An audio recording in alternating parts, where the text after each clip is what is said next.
Écoute Israël, pourquoi donc Israël?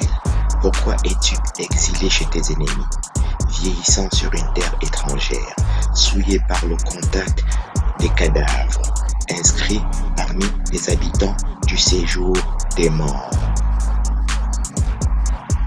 Parce que tu as abandonné la sagesse, Dieu, la connaissance, l'intelligence. Baruch, chapitre 3, verset 9. Ce texte est lu chaque année lors des festivités de la Pâque chez les catholiques. Mais aucun savant catholique n'en connaît l'explication. L'explication est bien difficile. Le roc en source d'eau. Ça, c'est la larve. Et dans 1 Corinthiens 10, ce que je viens de citer, c'était Psaume 114. 1 Corinthiens 10, on dit: Père, frères, nos pères buvaient un rocher spirituel qui les suivait, et ce rocher était Christ. Spirituel veut dire du gaz, ça veut dire de la fumée, qu'on appelle ailleurs l'échelle de Jacob, qui est donc esprit. Le Saint-Esprit, la fumée, c'est le Saint-Esprit.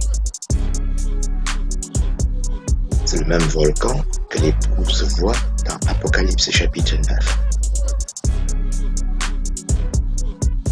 Une étoile est tombée du ciel, on lui a remis les clés de l'abîme, elle a ouvert l'abîme, c'est des homonymes, ça veut dire exactement la même chose. Tout ça très bien décrit en Jean 8, verset 44. Vous savez, pour père, le diable, il était meurtrier dès le commencement.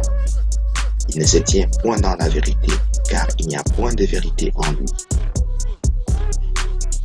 Quand il profère le mensonge, il ment de son propre fond, car il est menteur et père du mensonge. Ça, c'est dans la définition de l'antéchrist aussi, ça veut dire la même chose.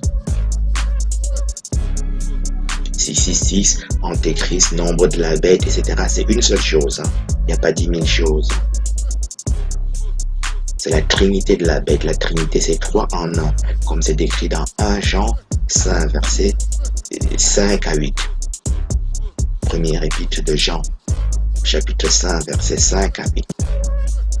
Alors, un autre faux dissident aussi, qui maintenant, il a laissé tous les crimes belges pour aller maintenant s'attaquer aux crimes soi-disant des sionistes. Le roi des Belges, c'est le plus grand criminel de toute l'humanité depuis 6000 ans. Isis, et personne n'a jamais coupé les mains des petits-enfants à la hache.